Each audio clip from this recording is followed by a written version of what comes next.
இருந்து விடுதலை. இப்ப விடுதலை என்பது ஒற்றை வார்த்தை அல்ல, அது வாழ்க்கை முழுதும் நிரந்தரமாக நடந்து கொண்டே இருக்கிற ஒரு போர். Every second.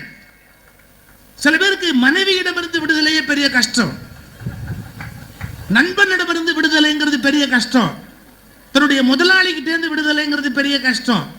யோசிச்சு பாருங்க, எத்தனை விதமான பந்தங்களை நம்ம மாட்டிக்கொண்டு கஷ்டப்படுறோம். நம்ம என்ன சொல்லுவோம் தெரியுங்களா? நம்மளை யாரோ அடக்கி வச்சிருக்கிறாங்க, அவங்க தான் என்னை பிடிச்சி வச்சிருக்கிறாங்க, அவங்க தான் என்னை கட்டி வச்சிருக்கிறாங்கன்னு இந்த நினைப்பிலேருந்து வெளியே வரணும். அதுதான் எண்ணங்களிலிருந்து விடுதலை. எப்படி சார்? அப்படி பாருங்க, ஒரு சின்ன உதாரணம், இது ரொம்ப ஞானமயமான ஒரு உதாரணம். ஒரு ஞானி தெரு வழியா போயிட்டு இருந்தார். இப்படி ஞானி எல்லாம் தெரு வழியா தான் போகணுமே ஒழிய மடம் ஆசிரமம் வச்சு உயிரை எடுக்கப்படாது. ஏன்னா மடத்துக்குள்ள போயாச்சுன்னு சொன்னா அவன் ஞானியா இருக்க முடியலைங்கிறது தான் இது பெரிய சிக்கல். இப்போ வேற கேமரா எல்லா இடத்துலையும் வச்சிடறான், பெரிய பிரச்சனையா போகுது. இந்த செல்போனை கண்டுபிடிச்சோன்னா கொண்டே போட்டால் கூட தப்பு கிடையாது. ஒரு பையன் ஒரு காரியத்தை ரகசியமா பண்ண முடியல, ஒழிஞ்சு போகுது. ஒரு ஞானி தெரு வழியா நடந்து போயிட்டு இருந்தார். அந்த ஞானி தெரு வழியா அப்படி போகும்போது ஒருத்தன் பசுமாடு ஒன்று என்ன பண்ணா, கைத்தில் அப்படி பிடிச்சிக்கிட்டு அந்த பசுமாட்டை இப்படி கூட்டிகிட்டு போயிட்டே இருந்தான். அவன் இந்த பசுமாடை கூட்டிகிட்டு போகும்போது அந்த ஞானி சும்மா இருந்திருக்கலாம் பாருங்க, கிண்டல் அடிச்சாரு. இவனை மாட்டோட யாரோ கட்டி போட்டிருக்கிறாங்க. எப்படி? இவனை மாட்டோட யாரோ கட்டி போட்டிருக்கிறாங்க, இவன் மாட்டுக்கிட்ட கட்டுப்பட்டு இருக்கிறான், மாட்டோட கட்டி போட்டிருக்கிறாங்க அப்படின்னு சொன்னார். இவனுக்கு எப்படி இருக்கும்? கோவம் வந்துருச்சு. ஓ, இன்னும் வளர்ற, நான் தான் மாட்டை பிடிச்சிக்கிட்டு போறேன், மாடு தான் என்கிட்ட கட்டுப்பட்டு இருக்குதே ஒழிய நீ சொல்ற மாதிரிலாம் ஒன்றும் கிடையாது, என்ன யாரும் மாட்டோட கட்டலை அப்படின்னா. உடனே அந்த ஞானி சொன்னார், எங்க கைத்த விடு, கைத்த விடு அப்படின்னார். இவரை விட்ட உடனே மாடு ஓட ஆரம்பிச்சது.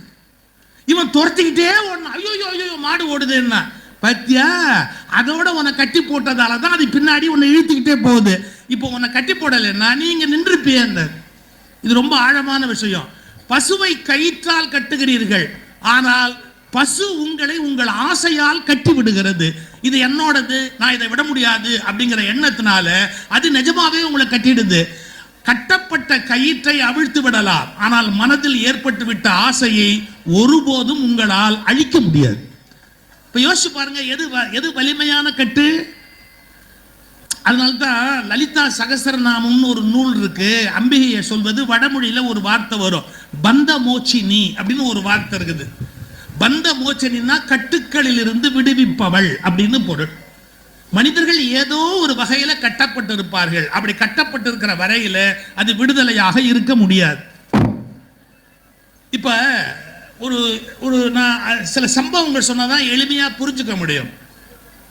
நீங்க ஏதோ ஒன்றில் கட்டுப்பட்டு நிற்கிற வரையில, கட்டுப்பட்டு அல்ல, ஏதோ ஒன்றில் கட்டப்பட்டு இருக்கிற வரையில விடுதலையின் இன்பத்தை உங்களால் நுகர முடியாது. எதை நோக்கியும் உங்களால் நுகர முடியாது. எதை நோக்கியும் உங்களால் நகர முடியாது. ஒரு 4-5 காலேஜ் பசங்க தன்னோட படித்தவனுக்கு கல்யாணம்னு அவன் வீட்டுக்கு போனாங்க. கல்யாணத்துக்கு செலிப்ரேட் பண்ணுறதுக்காக போனாங்க. என்ன பண்ணுவாங்க? ராத்திரி எல்லாம் வெத்தலை பாக்கு எடுத்து கொடுப்பாங்களா, தேங்காய் எல்லாம் பையில் போட்டு கொடுப்பாங்களா? அதெல்லாம் ஒரு காலம். இப்பெல்லாம் 2 விஷயம்தான், 2 முடிஞ்சு போச்சு. எம்எல்லாம் உள்ள போகும், சீட்டு வாங்கி ஆடணும். என்ன இந்த மாதிரி கல்யாணத்துக்கு போன எவனுமே முகூர்த்தம் அட்டன் பண்ணதே கிடையாது. ஏன்னா அது வரைக்கும் இங்கேயே உட்காந்து ஆடிக்கிட்டு அப்படியே எல்லாரும் மொத்தமாக விழுந்துருவான், முகூர்த்தமே முடிஞ்சு போடும். இவனுங்க என்ன பண்ணாங்க, ராத்திரி நல்லா குடிச்சுட்டு எல்லாருமா ஆடிக்கிட்டு பாடிக்கிட்டு சீட்டெல்லாம் ஆடிக்கிட்டு இருந்தாங்க பாருங்க. அது ஒரு பௌர்ணமி நிலா. உடனே ஒருத்தன் பார்த்தான், ஆஹா நிலம் அருமையா இருக்குதுடா, வாங்கடா வெளியில போய் ஆத்தங்கரை ஓரமா உலாத்தலாம். நீங்க திருவாரூர் ஆறெல்லாம் ஓடு இல்லையா, அது மாதிரி ஆத்தங்கரை ஓரமா போய் உலாத்தலான்னு ஆத்தங்கரைக்கு போனான். அங்க பார்த்தா ஒரு படகு நிக்குது. இதுல ஏறி உட்காந்து நம்ம துடுப்பு போட்டு பாடிக்கிட்டே போனா எப்படி இருக்கும்னு இந்த பசங்க, குடிச்ச பசங்க எல்லாரும் 6 பேர் ஏறி படகுல உட்காந்து துடுப்பை வலிக்கிறான். விடிய விடிய துடுப்பை வலிச்சிட்டு காலையில எந்த ஊருக்கு வந்தோம்னு பார்த்தா அதே ஊர்ல நிக்கிறான், எங்கேயுமே போல. கதையை முடிச்சுட்டான். படகு கட்டப்பட்டு இருந்ததுன்னு. ஒரு படகை கைத்த போட்டு அதை துறையில கட்டிட்டான் அப்படின்னா நீ எவ்வளவு துடுப்பு போட்டு எங்க படகு நகர்ந்திருக்கும். நான் சொன்னது உபகதை அல்ல நண்பர்களே, அதுதான் வாழ்க்கை.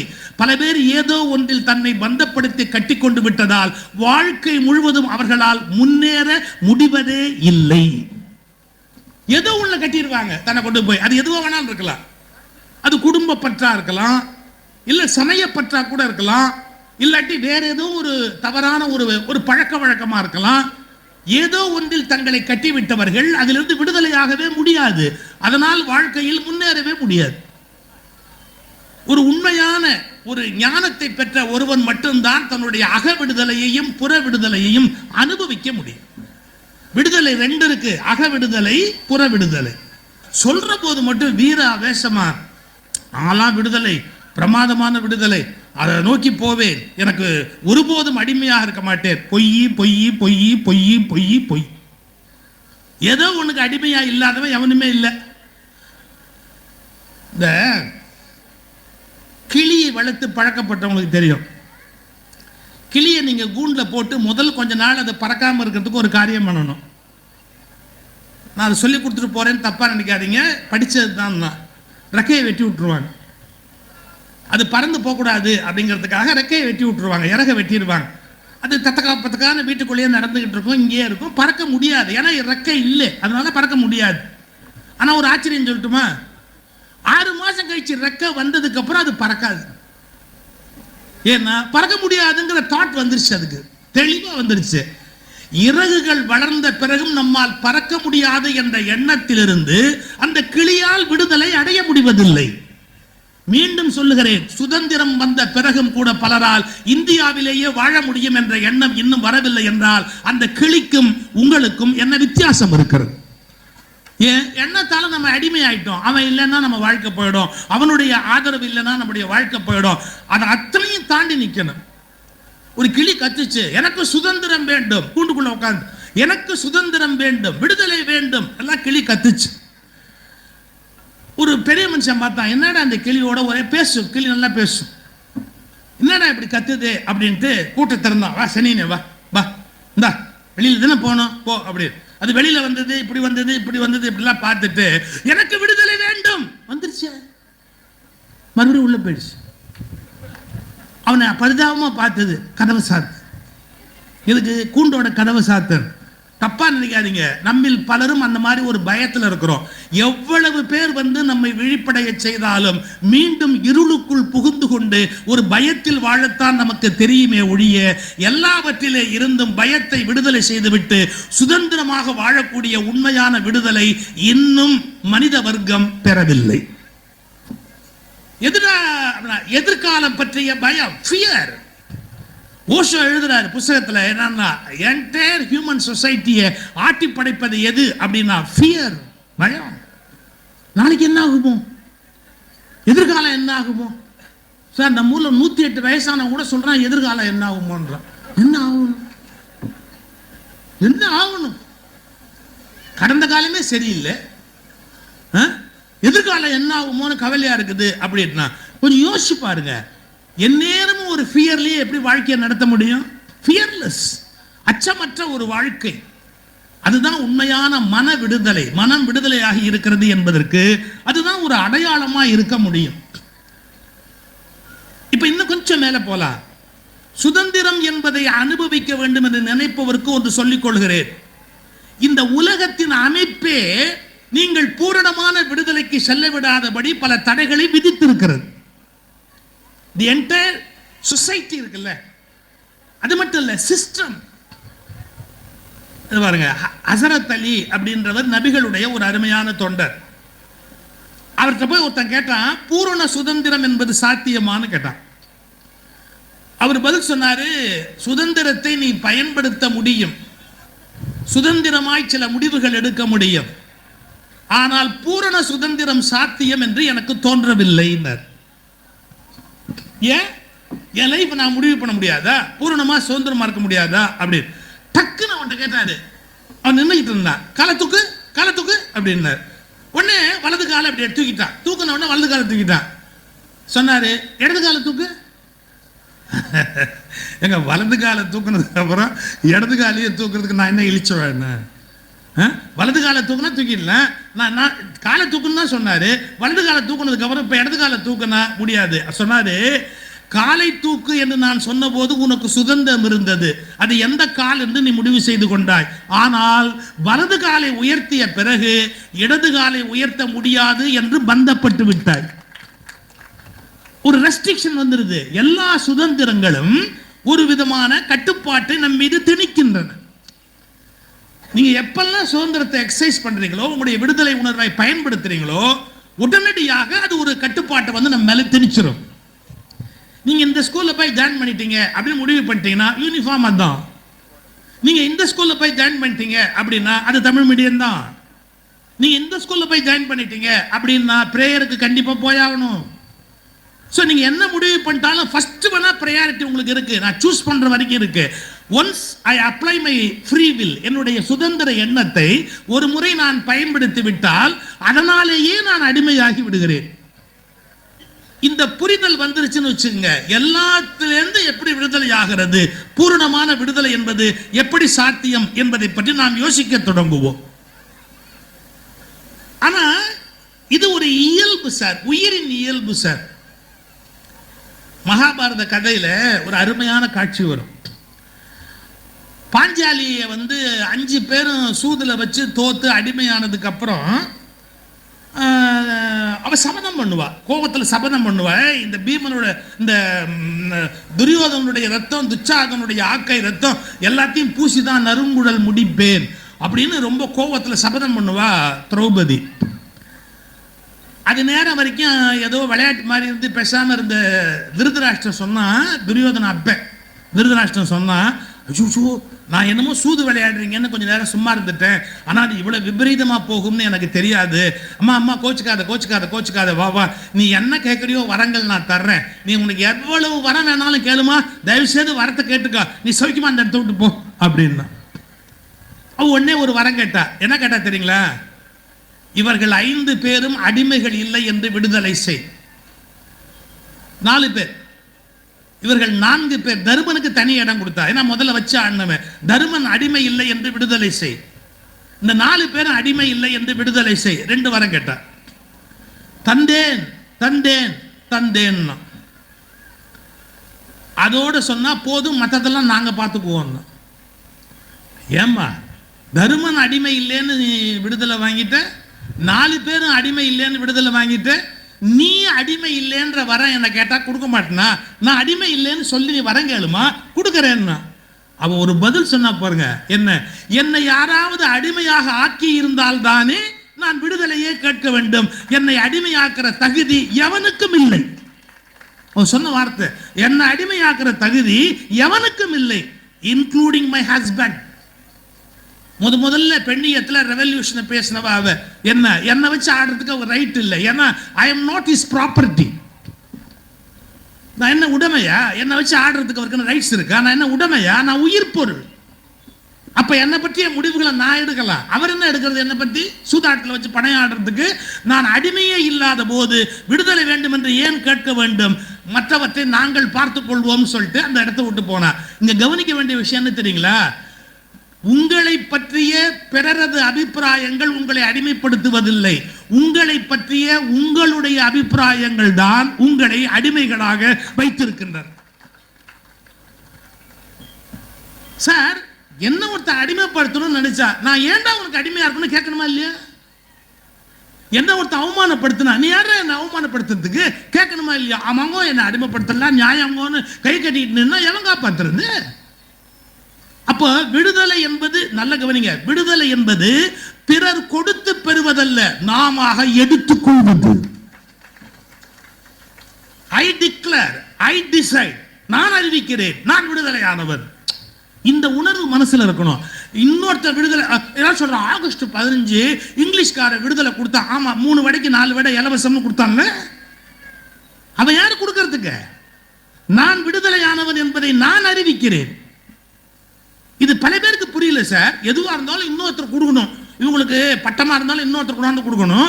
இவங்க அறிவா இருந்தா கூட சார் சில விஷயத்துக்கு மேற்கோள் திருவள்ளுவர்ல இருந்து இருக்குதா? இல்ல அது எதுக்குப்பா? அவரும் என்ன மாதிரி ஒரு மனிதர் ஒரு காலத்துல சொன்னாருப்பா. இப்ப நான் உட்கார்ந்து சொல்றேன், கேட்டுக்குப்பா. இந்த கிளாரிட்டி இருக்கணுமா இல்லையா? எதுக்கு எடுத்தாலும் மேற்கோள் வேணுமா? அதுல இருக்குதா, இதுல இருக்குதா, அதுல இருக்குதா? ஏன் மேற்கோள் கொடுக்கணும்?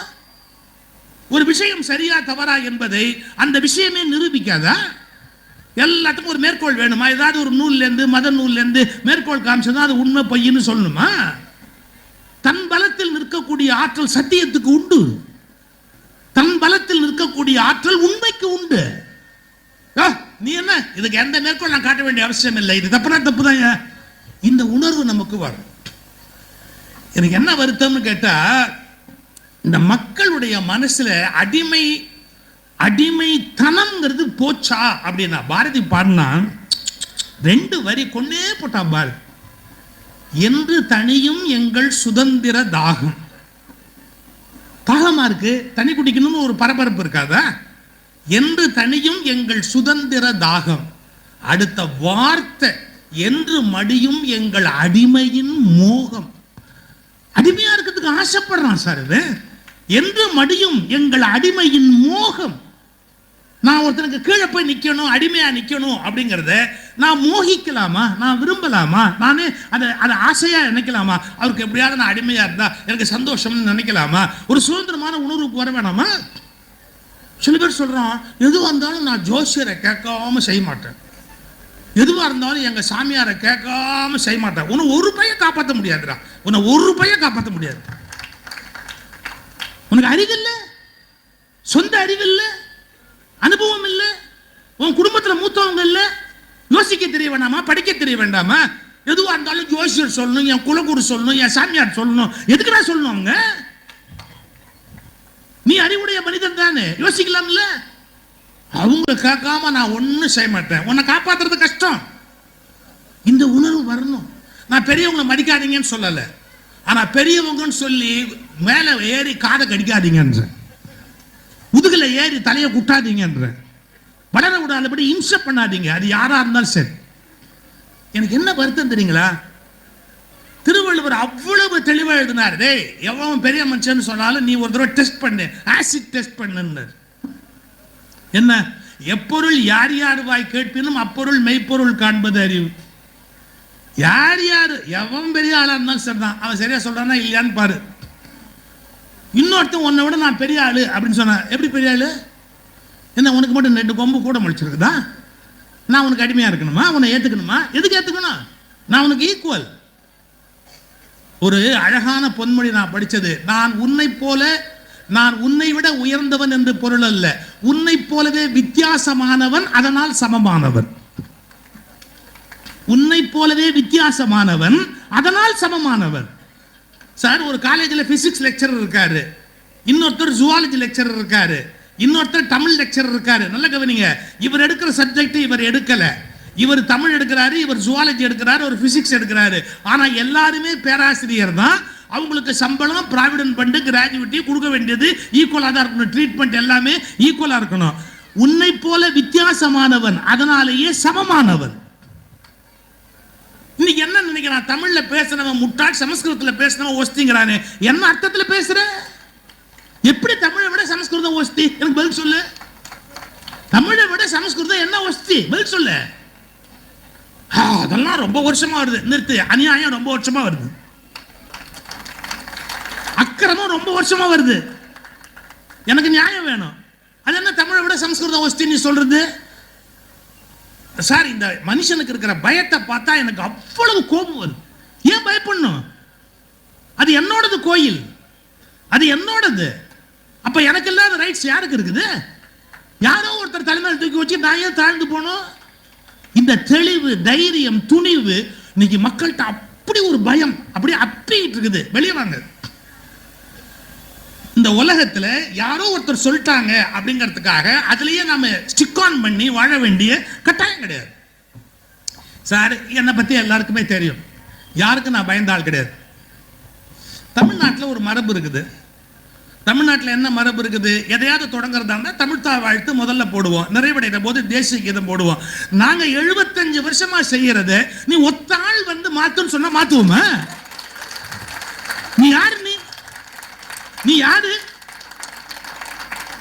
ஏதோ வந்த கவர்மெண்ட் செலவுல சாப்பிட்டியா, மரியாதையா வீட்டை கட்டிட்டு அடுத்த ஊருக்கு போக வேண்டியது. நாளை காலையில் டிரான்ஸ்ஃபர் பண்ணா நீ வேற ஊருக்கு போகணும். எங்களை எவனும் தமிழ்நாட்டை விட்டு டிரான்ஸ்ஃபரே பண்ண முடியாதுடா. இது எங்க ஊரு, இது எங்க ஊரு. என் வீட்டுல வந்து எதை எங்க வைக்கணும் நீ சொல்லுவியா? ஒரு கொதிப்பு, ஒரு வேகம் மக்களுக்கு வரலையே. அவர் என்ன சொல்ற, அது தேசப்பற்று. என்ன தேசப்பற்று? தேசிய கீதத்துக்கு நிற்காமல் நீ போனதுதான் தேசப்பற்று அற்ற செயல் என்பதை நன்றாக புரிந்து கொள். எப்படி தேசிய கீதத்தை அவமதிக்கலாம்? ஒரு நிகழ்ச்சியோட முடிவுல பாடுவாங்க, அது வரைக்கும் பொறுமையாயிரு. பாடி முடிச்சதுக்கு அப்புறம் எழுச்சி அந்த இடத்தை விட்டு வெளியே போ. தேசிய கீதத்தை அவமதித்த நீ எங்களுக்கு தேசிய கீதத்தையும் தேசப்பற்று பற்றியும் சொல்லிக் கொண்டிருக்கிறாயா? சார், நான் ஓப்பனா கேட்கிறேன், கோர்ட்ல கேஸ் நடக்குது, அதனால நான் பேசுறேன். உனக்கு கவலை கிடையாது. நீங்க காமராஜர் ஆட்சி காலம் சொல்வீங்களா, வேற என்ன சொல்வீங்க? ஒரு முதலமைச்சரை என்ன சொல்வீங்க? கல்வி கூடங்களை காமராஜருடைய ஆட்சி காலத்தில் திறந்தார். கரெக்டா? பக்தவச்சலம் ஆட்சி காலம் என்பது எந்த விஷயமும் உத்தரவு வரும்போதே அதற்குரிய எல்லா ஏற்பாடுகளும் செய்யப்பட்டிருக்கும். அட்மினிஸ்ட்ரேஷன். அண்ணாவுடைய ஆட்சி காலம் என்பது குறுகிய காலம் என்று சொன்னாலும் தமிழ் இனத்தின் விடிவு காலம். நீங்க எதை எப்படி அடையாளம் காட்டுறீங்க? காமராஜர் காலம், காமராஜர் ஆட்சி காலம், பக்தவச்சலம் ஆட்சி காலம், அண்ணா ஆட்சி காலம், டாக்டர் கலைஞர் ஆட்சி காலம், புரட்சி தலைவர் எம்ஜிஆருடைய ஆட்சி காலம், புரட்சி தலைவர் அம்மாவுடைய ஆட்சி காலம். இதுல ஏதாவது கவர்னர் பேர் வந்தது? ஆட்சி காலம் சொல்லும் போது எங்கேயாவது கவர்னர் பேர் வந்ததா? முதல்வர் தான் ஆட்சி தலைவரே ஒழிய, முதல்வர் மட்டும்தான் ஆட்சியின் அடையாளமே ஒழிய, ஒருபோதும் எங்கிருந்தோ வருகிற ஆளுநர் ஆட்சியின் தலைவர் அல்ல. காமராஜர் ஆட்சி காலம், அண்ணா ஆட்சி காலம், பக்தவச்சலம் ஆட்சி காலம், நாங்கள் எப்போதும் முதல்வருடைய ஆட்சி காலம் என்றுதான் சொல்லி பழக்கப்பட்டவர்களே ஒழிய, அம்மா அவர்கள் ஆட்சியில் யார் கவர்னர் என்று யாருக்காவது தெரியுமா? யார் அமைச்சர் என்பதே தெரியாது, தெரியக்கூடாது. யார் காலத்தில் யார் கவர்னர் இருக்கா தெரியுமா சார்? சாம்ராஜ்யவுடைய ஆட்சி காலத்தில் இருந்தார், இருக்கா தெரியுமா? ரோசையா எங்க இருந்தார் இருக்கா தெரியுமா? நல்ல கவனிக்கணும். இப்போ என்னோட ஆர்குமெண்ட் எப்படி போகுதுன்னு பாருங்க. மக்கள் மன்றத்தில் அரசு என்பது ஒரு முதல்வரின் ஆட்சி தான். 1000 ரூபாய் வரலன்னா நீங்க எங்க போய் கேட்கறீங்க? உங்களுக்கு 1000 ரூபாய் வர வேண்டிய ரூபாய் வரலன்னா ராஜ்பவன்ல போய் கேட்டீங்க? 1000 ரூபாய் வரலன்னா யாரை கேட்கறீங்க? அடுத்த எலெக்ஷன்ல பதவி பார்த்துருவோன்றீங்க இல்லையா? உங்களுக்கு வர வேண்டியது வரலன்னா யார் சொல்றீங்க? 1000 ரூபாய் வரலன்னா அவரை தான் கேட்கறீங்க. மழைக்கு நிவாரணம் வரலன்னா யாரை கேட்கறீங்க? இவரை தான் கேட்கறீங்க. அவரை எப்ப கேட்டீங்க? எங்களுக்கு மழைக்கு வர வேண்டியதெல்லாம் வரலன்னு அவரை போய் கேட்டீங்க? இல்ல. அப்ப ஆட்சியில் நடக்கிற அண்ணா யூனிவர்சிட்டியில், அண்ணா பல்கலைக்கழகத்தில் ஒரு சிக்கல் நடந்து போச்சுன்னு ஒண்ணு, அது இந்த அரசினுடைய ஆட்சின்னு நம்ம குற்றம் சொல்றோம். யார் குற்றத்துக்கு பொறுப்பேற்றுக் கொள்ளுகிறார்களோ அவர்கள் தான் புகழுக்கும் நிர்வாகத்துக்கும் பொறுப்பேற்றுக் கொள்ள முடியும். அப்ப யாருடைய ஆட்சி அப்படின்னு சொன்னா, மக்களால் தேர்ந்தெடுக்கப்பட்ட மக்களாட்சி என்பது சட்டமன்றத்தின் குறிப்பின்படி அது எதை குறிக்கிறது என்றால் முதல்வரின் அரசைத்தான் அரசு என்று குறிக்கிறது. அவர்கள் எடுக்கிற முடிவுக்கு ஆளுநர் கட்டுப்பட்டவர் என்பது நீதிமன்றங்களின் தீர்ப்பு. வெறும் சட்டமன்றங்கள் தீர்ப்பு அல்ல, நீதிமன்றங்களுடைய தீர்ப்பு. நான் லா படிச்சவன். You are only a nominal head. Supreme Court Justice observation. Nominal ஹெட்னா என்னன்னு போயிட்டு படிங்க. பேருக்கு நீ தலைவர், அவ்வளவுதான். Nominal head. ஒரு கவர்னருக்கு எப்ப தெரியுமா பவர் வரும்? ஒரு அரசு அமைக்க முடியாதபடி சட்டசபையில் குழப்பம் வந்தா மட்டும்தான் கவர்னருக்கு ஒரு பவர் வரும் கான்ஸ்டிடியூஷன் படி. மற்ற நேரம் எல்லாம் டிஃபன் சாப்பிட்டு மீல்ஸ் சாப்பிட்டு யாராவது கொடுத்தா 2 விழாவில் போய் புத்தகத்தை வாங்கிட்டு பேசாம உட்காந்துருக்கணும். இன்னும் சொல்ல போனா என்னுடைய கான்செப்ட் படி கவர்னர்ங்கிற போஸ்டே வேஸ்ட். ஏன் வேஸ்ட் தெரியுங்களா? இங்கிலீஷ்காரன் நம்மளை ஆண்ட போது மாகாண அரசு நம்ம ஒன்று வச்சிருந்தோமா? இந்த மாகாண அரசு அப்படிங்கிறது இங்க இருக்கிற காங்கிரஸ்லாம் ஜெயிச்சு வந்ததா? இவங்களை கண்ட்ரோல் பண்றதுக்கு இங்கிலீஷ்காரன் கவர்னர்னு உட்கார்ந்தா. அவங்க தான் போயிட்டாங்களே, அதுக்கப்புறம் நமக்கு எதுக்கு ஒரு கவர்னர்? இங்கிலீஷ்காரன் நம்ம கிட்ட பூரண சுயாட்சி வரக்கூடாதுங்கிறதுக்காக அவன் உட்கார்ந்து இருந்தான், ஒரு கவர்னர்னு போட்டுக்கிட்டு உட்கார்ந்து இருந்தான். நமக்கு என்னத்துக்கு? அப்ப யார் அந்த வேலையை பார்ப்பான்னு கேட்குறீங்களா? அதுக்கு ஒரு ஆன்சர் வச்சிருக்கிறேன். ஹைகோர்ட் சீஃப் ஜஸ்டிஸ் ஆக்டிங் கவர்னரா பார்க்க வேண்டிய வேலையெல்லாம் அப்பப்போ பார்த்துட்டு நிம்மதியா இருக்கலாம். 2 சம்பளத்துக்கு ஒரு சம்பளம் முடிஞ்சு போச்சு, ஒரே சம்பளத்தை தீர்த்துடலாம். ஆக்டிங் ஏன்னா பிரபுதாஸ் பட்வாரிங்கிற கவர்னர் திடீர்னு வெளியே அனுப்பிச்சாங்க. இஸ்மாயில் அப்போ கவர்னரா உட்கார்ந்தாரு.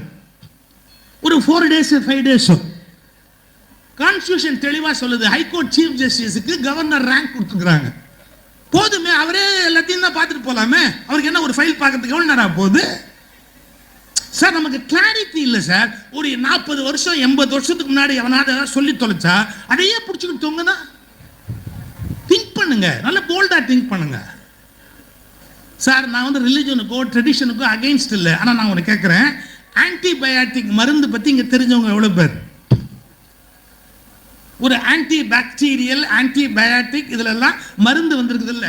இப்போ இருக்கிற ஆன்டிபயாட்டிக் எத்தனாவது ஜெனரேஷன் கேளுங்க, டாக்டர்ஸை கூப்பிட்டு கேளுங்க.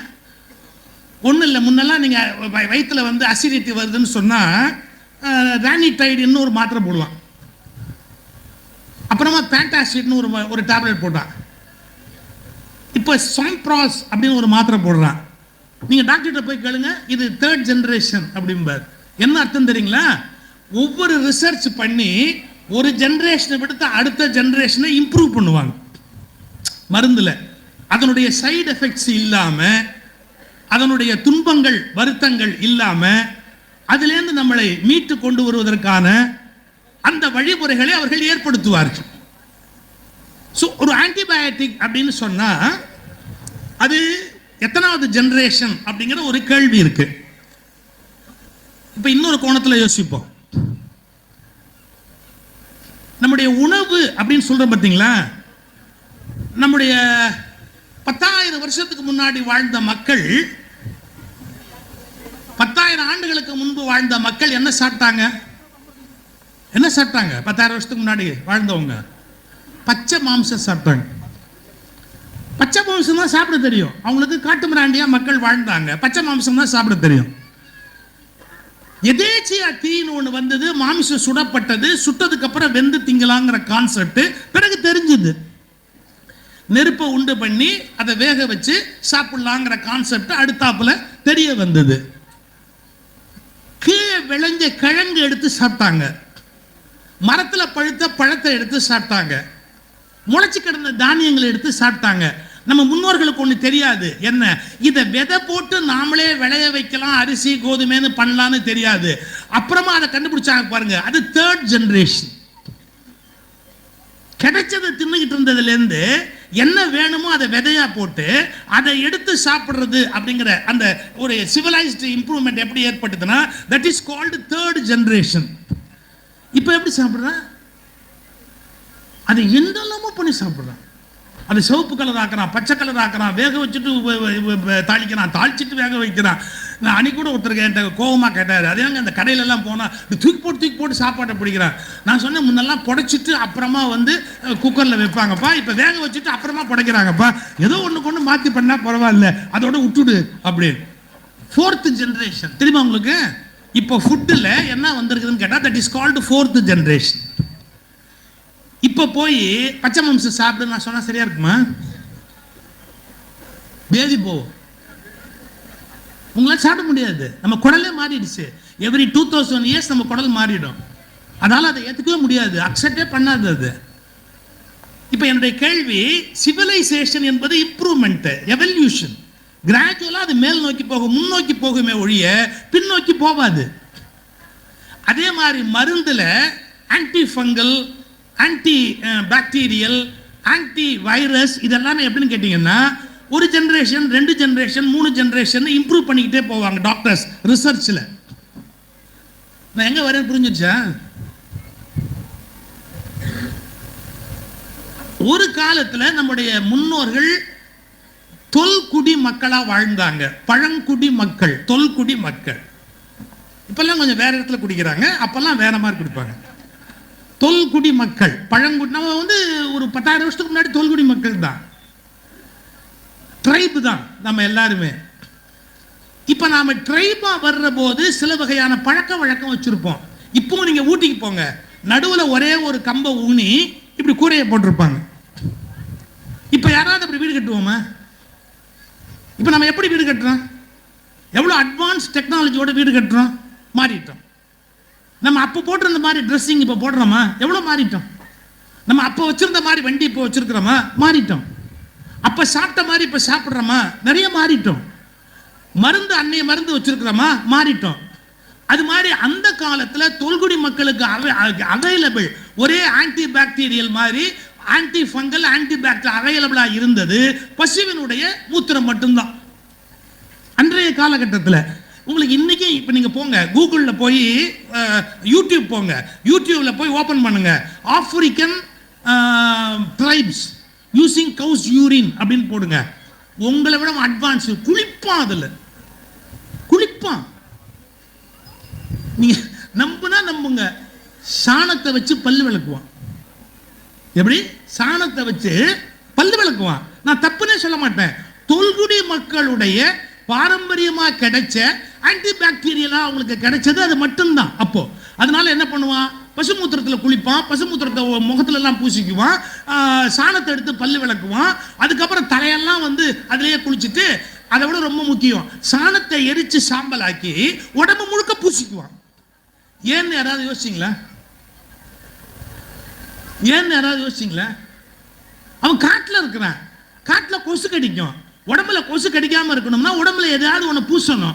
அவன் பசுமாட்டு சாணத்தை எரிச்சு அந்த சாம்பல் எடுத்து நல்ல உடம்பு முழுக்க பூசிக்கிட்டா ராத்திரி கொசு கடிக்காம அவன் தூங்குவான். இப்போ அவனுக்கு நெசசிட்டி யாருக்கு? தொல்குடி மக்கள், பழங்குடி மக்கள். இப்போ உங்க யாருக்காவது நான் ராத்திரி ஓடோமாக்ஸுக்கு பதிலா சாம்பலை பூசிட்டு படுங்கப்பா அப்படின்னா கேட்பீங்களா? எவ்வளோ பெரிய அட்வான்ஸ் டெக்னாலஜி வந்துருச்சு. இப்போ ஓடோமாக்ஸ் உடம்பு முழுக்க பூசிக்கிறீங்க, கொசு கடிக்கல. இல்லைன்னா அதுக்கு ஒரு லைட் வச்சிருக்கிறீங்க, மாத்திட்டீங்க. இல்லை அதுக்கு ஒரு பேட் வச்சிருக்கிறீங்க, கொசு அடிக்கிறதுக்கு ஒரு பேட்டு. அது அடிக்குதோ இல்லையோ டப்பு டப்புன்னு சவுண்ட் மட்டும் பிரமாதமாக கொடுக்குது. கரெக்டாக 3 மாசத்துல வேணா போய் இன்னொன்று வாங்க வேண்டிய செலவையும் வேற நமக்கு வச்சிருது. அது மாதிரி ஒரு விஷயம் வியாபாரம் உலகத்தில் நடக்காது, ஒழிஞ்சு போகுது. இப்போ பாருங்க, நீங்க கொசுவை விரட்டுறதுக்கு ப்ளூ கலர் லைட்டு, ஓடோமாக்ஸ், இன்னும் வேற ஸ்ப்ரே என்னென்ன யூஸ் பண்றீங்க. இப்போ நான் சொல்றேன்னு வச்சுங்க, கொசு கடிக்காமல் இருப்பதற்கு உச்சந்தலையிலிருந்து உள்ளங்கால் வரைக்கும் சாம்பல், எல்லாரும் இந்த சாம்பல் பூசிட்டு இங்க வந்தீங்கன்னா இந்த இடம் என்ன ஆகும்? நான் எதையுமே குறை சொல்லலை, நீங்க சயின்டிபிக்கா யோசிங்கன்னு சொன்னேன். ஒரு 2000 வருடங்களுக்கு முன்பு advanced anti bacterial anti fungal கிடைக்காத காலத்தில் எதை பயன்படுத்தி கொண்டிருந்தோமோ அதை 2000 ஆண்டுகளுக்கு பின்பு நாம் பயன்படுத்துவோம் என்று சொன்னால் உங்கள் அறிவு வளர்ச்சி நாசமாக போய்விட்டது என்று பொருள் இல்லையா? I am not against cow's urine. பச்சைக்கபியத்தில் அதுக்கு ஒரு மெடிசல் எஃபெக்ட் இருக்குது. ஒரு டிராப் எல்லாமே உள்ள போனா ஆன்டிபாடிஸை டெவலப் பண்ணணும். ஒரு சொட்டு தான் போலாம். நீங்க அது ட்ரை பண்ணுங்க, பண்ண ஆயுர்வேதத்தில் அலவுட் ட்ரை பண்ணுங்க. ஆனா அது எக்ஸாக்டா வந்து அதே சிஸ்டமா கொண்டு வர முடியுமா? எல்லா வீட்லயும் பசுமூத்திரத்தை போட்டு மெழுகிட்டு இருக்க முடியுமா? முடியாது. இப்போ எத்தனை வந்துருச்சு, லேஸ் என்னென்னமோ வந்துருக்குது. ஒரு பக்கெட்ல போட்டு அப்படியே நின்றுகிட்டே துடைக்கிறதுக்கு ஒரு மாப்பு வேற. அதுக்கு ஏத்த மாதிரி ஒரு அம்மா வந்திருக்கிறாங்க போலாம் துடைக்கிறதுக்கு. அது இருந்தால் தான் அந்த வீட்டுக்கு வேலைக்கே வருவாங்க அவங்க. ஒன்றும் குறை சொல்லலாம். இது என்ன புரிஞ்சுக்கணும் கேட்டா, வளர்ச்சி என்பது ஒருபோதும் பின்னோக்கி போவது அல்ல. புரிஞ்சுக்கங்க, வளர்ச்சி என்பது முன்னோக்கி போவதை ஒழிய அது ஒருபோதும் பின்னோக்கி போவது அல்ல. ஒரு 2000 ஆண்டுகளுக்கு முன்பு இருந்த ஒரு விஷயத்தை எடுத்து வைத்துக் கொண்டு அது கற்பில் இருக்கலாம், அன்பில் இருக்கலாம், ஒழுக்கத்தில் இருக்கலாம், பண்பாட்டில் இருக்கலாம். 2000 அல்ல 4000 ஆண்டுகளுக்கு முந்தைய பாரம்பரியமும் இருக்கலாம். ஆனால் மருத்துவத்திலும் மற்ற எல்லா விஷயங்களிலும் நாம் பழசையே பேசிக் கொண்டிருக்க முடியாது. போய் கூகுளில் சர்ச் பண்ணுங்க, நீங்களே பாருங்க. போனை வச்சு டயத்தை வேஸ்ட் பண்ணாதீங்க. ட்ரைப்ஸனுடைய பழக்க வழக்கத்தில் ஒன்று, அதாவது தொல்குடி மக்கள் ஒரு இடத்துலேருந்து ஒரு இடம் போகும்போது தன்னை ப்ரொடெக்ட் பண்ணிக்கிறதுக்கு வேற வழி தெரியாததுனால அவங்க பசுமூத்திரத்தில் குளிச்சாங்க, சாணத்தில் பல் விளக்குனாங்க, சாம்பல் உடம்பெல்லாம் பூசிக்கிட்டாங்க. இந்த நூற்றாண்டுக்கு அது முற்றிலும் பொருந்து வராது. அடுத்த ஸ்டேஜ் 4th ஜெனரேஷன் ஆன்டிபயோட்டிக்ல போயிட்டு அதுக்கு அடுத்ததுக்கு போக வேண்டாமா? நம்ம இதுதான் நான் சொல்ல வரேன். பழசு அந்த பயத்திலேருந்து நம்ம இன்னும் விடுதலை ஆகல. எதையாவது நியாயப்படுத்த விரும்புகிறோம். இப்போ உறவுக்குள்ள திருமணம் பண்ணுறத குறைங்கன்றோம். அது எப்படி உறவு? ஒரு குடும்பத்தில் இருக்கிற மரபணு வழியாக வர்ற வியாதி என்பது உறவுக்குள்ள நெருக்கமான உறவுல திருமணம் பண்ணா வரும். உறுப்பு குறைபாடு வரும், அவங்களுடைய பார்வையில குறைபாடு வரும், மரபணுல தாக்கி இருக்கிற அந்த வியாதி என்பது தொடர்ந்து அந்த குடும்பத்துக்கு வரத்துக்கு வாய்ப்பு இருக்கு. ஆனால் நெருக்கத்துல திருமணம் பண்ணாதீங்க அப்படின்னா, ஐயோ உறவெல்லாம் விட்டு போயிடுமே. சார், நீங்க அடுத்த தலைமுறையை நோக்கி நம்ம போக வேண்டாமா? தம்மின் தம்மக்கள் அறிவுடைமை மாநிலத்து மண்ணுயிர்க்கெல்லாம் இனிது. வளர்ச்சியை பத்தி யோசிங்க, வளர்ச்சிக்கு மேல வரதை பத்தி யோசிங்க. பயத்திலிருந்து விடுதலை, தயக்கத்திலிருந்து விடுதலை, அறியாமையிலிருந்து விடுதலை, தன்னிலிருந்தே தான் விடுதலை, அசம்ஷன் என்கின்ற பல விஷயங்களை நேரடியாக அறிந்து கொள்ளாமல் யூ அஸ்யூம் அண்ட் ஆக்ட். எப்படி எப்படி நீங்களாவே நினச்சிக்கிறது. இப்போ நான் எங்ககிட்ட பணிபுரியர்கிட்ட சொல்லுவேன், ஏப்பா போய் பார்த்துட்டு வாப்பா, அங்கே போய் அது இப்போ லஞ்சு மூடி இருக்கும், ஏய் நீ ட்ரை பண்ணி போய் பார்த்துட்டு வா. இல்லை இல்லை, அது சாதாரணமாக அப்படி தான் மூடி இருப்பாங்க. நான் தான் சொல்கிறேன், இப்போ என்ன இந்த ரோடு வழியாக போ, இல்லை அந்த ரோடு நான் 10 நாளைக்கு முன்னாடி போனால் அப்போ தோண்டி போட்டிருந்தாங்க, அப்போ யார்கிட்டயாவது கேளு அப்படின்னா. இல்லை இல்லை கண்டிப்பாக மூடி தான் இருப்பாங்க, இப்படி போனால் என்ன முன்னுக்கு வர மாட்டோம். இப்போ லேட்டஸ்ட் பொசிஷன் என்ன, அந்த ரூட் சரியாக இருக்கா இல்லையா, அது வழியாக போக முடியுமா முடியாதா? அஸ்யூம் பண்ணிட்டு நான் ஆக்ட் பண்ண முடியாது, அசர்டைன் பண்ணணும். there is a difference. don't assume, better you ascertain. என்ன அசர்டைன், அது என்ன தெரிஞ்சுக்கோ. வெறும் நீயாவே அஸ்யூம் பண்ணிக்கிட்டே எல்லாத்தையும் அது அப்படித்தான் இருக்கும் அப்படித்தான் இருக்கும் அப்படித்தான் இருக்குன்னு போனா தோல்வியில போய் முடியும். அப்ப தன்னிலிருந்து தான் விடுதலை. சார், உலகத்துல ஒரு ரொம்ப சிறந்த ஒரு திருடன், ரொம்ப தலை சிறந்த திருடன். அவன் எப்படிப்பட்ட திருடன்ல ஒரு அந்த திருட்டு கடையில ஒரு டெக்னிக் தெரிஞ்சவன். எப்படி தெரியுங்களா? யாரு எப்பேற்பட்ட பூட்டு போட்டிருந்தாலும் அவன் திறந்துருவான், எப்படிப்பட்ட பூட்டு போட்டாலும் திறந்துருவான். ஒரே நிமிஷம் தான் அவனுக்கு வேணும், திறந்துடும். சேலஞ்ச் $100 $1000 எல்லாம் ஜெயிச்சிருக்கான். ஒரு இடத்துல அதே மாதிரி சொன்னா, என்னை அடைச்சிருங்க நான் திறந்துடுவேன், ஒரே நிமிஷத்துக்குள்ள திறந்துடுவேன். வச்சாங்க உள்ள, திறக்க முடியல சார், ஒரு நிமிஷத்துக்குள்ள அவனால் திறக்க முடியல. அப்படியே பயந்து வேர்த்து விறுவிறுத்து போயிடுச்சு அவனுக்கு. ஐயோ நம்ம திறக்க முடியல அப்படிங்கிறா. அந்த பூட்டு திறக்கிறதுக்கு என்னெல்லாமோ ட்ரை பண்ணுறான், தன்னை முடியல, தோத்து போயிட்டான். கடைசியாக ரொம்ப வேதனையோட வெளியே வந்தான். அவன் கேட்டான், எப்படி இப்படி ஒரு மாதிரி பூட்டிங்க? எந்த பூட்டையும் நான் திறந்துடுவேன். மிஸ்டர், நாங்கள் இன்னைக்கு பூட்டாமையே விட்டுட்டோம். நல்ல கவனிங்க, எந்த பூட்டையும் திறப்பவனுக்கு பூட்டாமல் இருந்தால் திறக்க தெரியாது. ஏன்னா அவன் அசம்ஷன்ல பூட்டியிருப்பாங்க. அதை திறக்கிறதுக்கு இதெல்லாம் பண்ணணும். அசர்டைன் பண்ணியா, இப்ப பூட்டியிருக்கானா இல்லையா, நீ அசர்டைன் பண்ணியா, இப்ப பூட்டல, ஈஸியா வெளியே வா. இந்த வேறுபாடு தான் அந்த நேரத்தில் எப்படி இருக்கு அப்படிங்கிறத நீயாக உணர்ந்து கொண்டு விட்டால் அதிலிருந்து விடுதலையாகி வெளியில வர முடியும். அதை நீ யோசிச்சியா நான் கேட்கிறேன். அதுக்கு முன்ன நீ எப்படி தகுதிப்படுத்திக்கிட்டு அப்படிங்கிறத பத்தி நீ யோசிச்சுக்கோ, உன்னை வளர்த்துக்கொள். இதை நம்ம யோசிக்க வேண்டிய விஷயம். நான் ஒரு லிஸ்ட் போட்டான் பாருங்க, அதை மறுபடியும் உங்களுக்கு நினைவூட்டி சொல்றேன். வறுமையிலிருந்து விடுதலை, விடுதலைங்கிறது வறுமையிலிருந்து விடுதலை இருக்கும். இன்னும் இந்தியாவில் இன்னும் இரவு உணவு இல்லாமல் தூங்க போறவங்க எவ்வளவு பேர்? சாப்பாடு ஹோட்டலில் வேஸ்ட் பண்ணுற போதெல்லாம் இந்த உணர்வு வரணும். கல்யாண வீட்டில் ஒரு அநியாயம் பண்ணுறாங்க பாருங்க. நான் கேட்குறேன், நாங்கள் போனதுக்கப்புறம் பரிமாறினா என்ன குடிமொழிக்கு போகுது? கல்யாண வீட்டில் ஒருத்தவங்க உட்கார்ந்ததுக்கப்புறம் பரிமாற, அப்போ எனக்கு இது வேண்டான்னு சொல்லலாம், இது வேணும்னு சொல்லலாம். அது கொஞ்சம் சக்கரை வியாதிக்காரங்களுக்கு கஷ்டம். ஏன்னா அவனா போட்ட மாதிரி போட்டால் தான் அவங்க திங்க முடியுமே ஒழிய, இல்லாட்டி வேண்டான்னு சொல்லணும். நீங்கள் பார்த்துருக்கீங்களா, கோதுமை அல்வா வரும்போது கரெக்டாக மூஞ்சியை திருப்பிட்டு பேசிக்கிட்டு இருப்பாங்க. அவன் போட்டுட்டியா அப்படிம்பாங்க. டிராமா. அவனா போட்டாங்களா, அதனால இவங்க சாப்பிட்டாங்களா? இந்த இந்த ரீல்லாம் வேணான்ற முடிவை நான் எடுக்கணும். எது உடல் நலத்துக்கு தீங்கோ அது வேணாங்கிற முடிவை நான் எடுக்கணும். நான் சொல்ல வர்ற விஷயத்தை கவனிங்க. கல்யாண வீட்டில் யோசிச்சு பாருங்க, 32 ஐட்டம் 42 ஐட்டம் என்னத்துக்கு யோசிங்க. கல்யாண வீட்டில் 32 ஐட்டம் 42 ஐட்டம் என்னத்துக்கு? போடுங்க. ஒரே ஒரு சாம்பார் சாதம் பிசைஞ்சு போட முடியாது, அன்னதானம் மாதிரி ஒரு 4 ஐட்டம் போடுங்க, 5 ஐட்டம் போடுங்க. போடும்போது உட்கார்ந்ததுக்கப்புறம் இலையில போடுங்க. இலையவே சுத்தம் பண்ணாமல் போடுறீங்களப்பா நீங்கள் பாட்டு போட்டு. அதான் காக்கா ஏற்கனவே எச்சம் வேற போட்டிருக்குது, அதில் நீங்கள் வேற சோத்தை போட்டு போனால் எப்படி சாப்பிடுறது? உட்கார்ந்ததுக்கப்புறம் பரிமாறணுன்ற ஒரு எண்ணத்தை ஒவ்வொரு சமையல்லையும் வரணும். இலையில பரிமாறினா அதை வேஸ்ட் பண்ணாமல் எந்திரிக்கணுங்கிற பொறுப்பு நமக்கு வரணும். ஒரு நெல்மணியை கூட வீணாக்குவதற்கு நமக்கு உரிமை இல்லை. ஏன்னா அது நெல்மணி இல்லை, இந்திய உழவனின் வியர்வை முத்து. ஒரு நெல்லை கூட வீணாக்குவதற்கு நமக்கு உரிமை இல்லை. வறுமையிலிருந்து விடுதலை. இன்னும் இந்தியாவில் வறுமை இல்லையா? மனசாட்சியோடு சொல்லுங்க. எத்தனை இடத்துல வறுமை இருக்கு, எவ்வளவு கஷ்டப்படுறவங்க இருக்காங்க, ஒருவேளை சாப்பாட்டுக்கு கஷ்டப்படுறவங்க இருக்காங்க, கல்யாணம் பண்றதுக்கு கஷ்டப்படுறவங்க இருக்கிறாங்க, எவ்வளவு வேதனைப்படுறாங்க. அதனால வறுமையிலிருந்து விடுதலை ரொம்ப முக்கியம். அப்புறம் அச்சத்திலிருந்து விடுதலை, பயத்திலிருந்து, தேவையில்லாத பயம். செம்மோடியல் திருவாரூர்ல வந்து அவரை பத்தி சொல்லாம பண்ணா நல்லா இருக்கிறாங்களா? இன்னைக்கு இல்லை, அவர் இல்லாதப்போ அவரை பத்தி நல்லது சொல்லுவோம். அவர் காசிக்கு போனார். எது காசிக்கு போனார்னா, அவங்க துணைவியார் காலமான பிறகு அவங்களுக்கு காசியில் போய் பிண்டம் கொடுக்கணும் அப்படிங்கிறதுக்காக போனார். அப்படி போகும்போது நம்ம தமிழர்கள் அவங்களுக்கெல்லாம் அந்த காசியில் செய்யறதுக்கு ஒரு ஆள் கான்ட்ராக்ட் அவர்கிட்ட போகிறார்.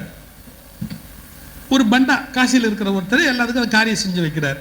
அதில் எப்படி முடிப்பாங்கன்னு கேட்டிங்கன்னா, எல்லாருக்கும் பண்ணிவிட்டு அது அவங்க சொர்க்கத்துக்கு போகிறாங்க, அவங்க சொர்க்கத்துக்கு போகிறாங்க, அவங்க சொர்க்கத்துக்கு போகிறாங்க அப்படின்னு சொல்லுவாங்க. இவங்க கூட சில பேர் கேட்பாங்க, எங்கள் அம்மா போயிட்டாங்களா, எங்கள் அம்மா போயிட்டாங்களா அப்படின்னு. அவங்க உங்கள் அம்மா சொர்க்கத்துக்கு போயிட்டாங்க, எங்கள் தாத்தா போயிட்டாரா, தாத்தா போயிட்டாங்க இப்படிலாம் கேட்பாங்க. ஒரு ஆள் இவரே சொல்கிறார், யார் அந்த பண்டா, அம்மா போயிட்டாங்கோ, பெரியம்மா போயிட்டாங்கோ, இவங்க போயிட்டாங்கோ, மாமனார் போயிட்டாங்கோ, மாமியார் சொர்க்கத்துக்கு போயிட்டாங்கோ எல்லாம் சொல்லும்போது ஒருத்தன் அழுகுறான். ஏன் அழுகுறான்னு கேட்டார். நம்ம டிரான்ஸ்லேட்டர் சொன்னால் அவங்க சித்திக்கு காரியம் பண்ணா, இன்னை வரைக்கும் அந்த சித்தி இது வரல. நீங்கள் சொன்னீங்கல்ல இவன் போயிட்டான்னு சொன்ன லிஸ்ட்டில் அந்த சித்திங்கிற பேர் வரல. அப்போ அவங்க சித்தி போலையோன்னு கவலைப்படுறாரு. அந்த பண்டை அச்சாட் பாருங்க ஒரு வார்த்தை, அவங்க தான் எல்லாருக்கும் வழிகாட்டிக்கிட்டே போகிறாங்கோ.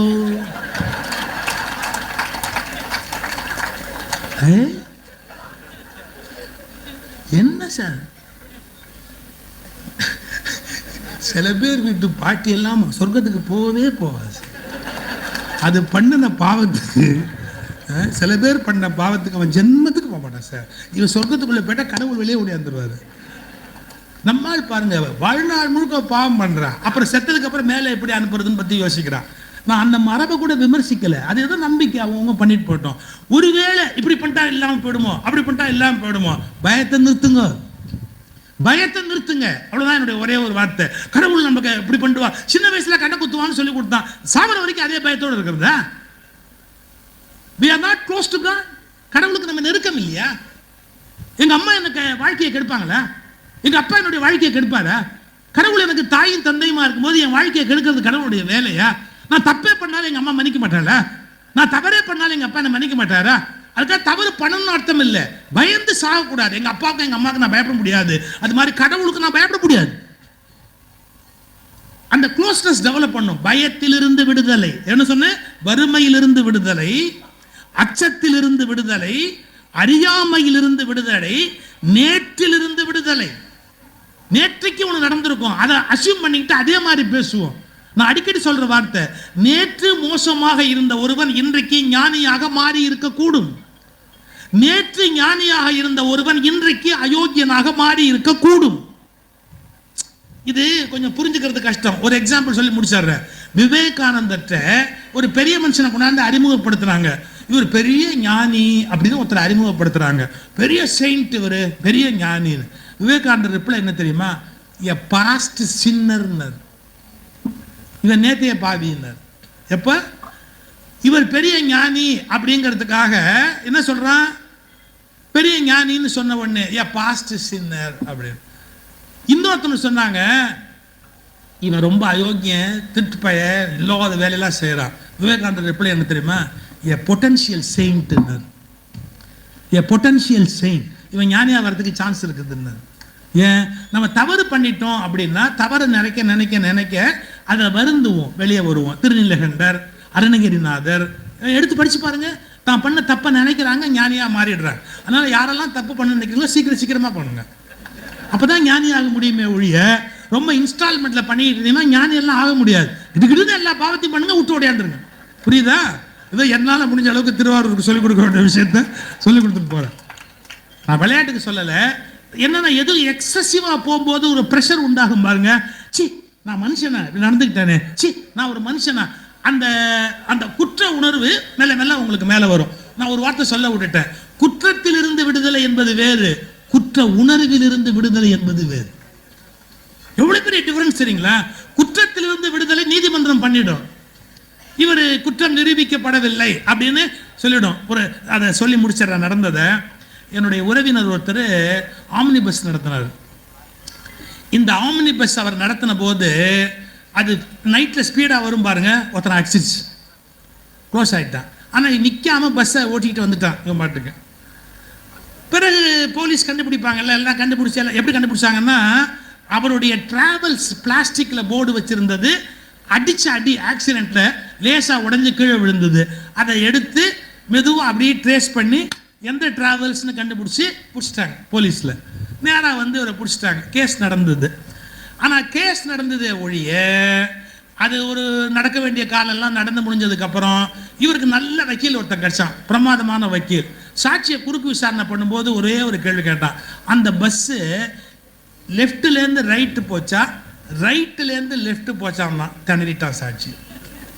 அவனுக்கு அது ஞாபகம் வரல, அது சரியாக ஞாபகம் இல்லைன்னு. இவன் சாட்சியத்தை வச்சு நீங்கள் எப்படி தண்டனை கொடுக்க முடியும்? முடிஞ்சு போச்சு. ஜட்ஜு ரிலீஸ் பண்ணிட்டார். இந்த பஸ்ஸு தான் அடிச்சதுங்கிறதுக்கு ப்ரூஃப் இல்லைன்னு விடுத்துட்டார். ஆனால் என் ரிலேட்டிவ் என்ன பண்ணார், 5 லட்ச ரூபாய் எடுத்துக்கிட்டு போய் நேராக அடிப்படை சத்தம் வீட்டில் போய் சொன்னார், ஜட்ஜு என்னை அக்யூட் பண்ணிட்டாரு, என் மனசாட்சி என்னை அக்யூட் பண்ணல, என் பஸ் தான் அடிச்சது, என் மனசு கேட்கல. நான் இப்போ உங்கள் உயிரை கொடுக்க முடியாது, அந்த அவருடைய உயிரை ஒரு 5 லட்ச ரூபா கொடுக்குறேன், நீங்கள் சௌக்கியமாக ஏதாவது வச்சுட்டு வாழ்கிறதுக்கு ட்ரை பண்ணுங்கள், மன்னிச்சுக்கோங்க, காலில் வேணாலும் நான் விழுந்து கும்பிடுறேன்னு அந்த வீட்டில் காலில் விழுந்து கும்பிட்டு 5 லட்ச ரூபா கொடுத்துட்டு வந்தார். என்ன அர்த்தம்? குற்றத்திலிருந்து நீதிமன்றம் விடுதலை செய்தாலும் குற்ற உணர்விலிருந்து உங்கள் மனசாட்சி விடுதலை செய்யாது.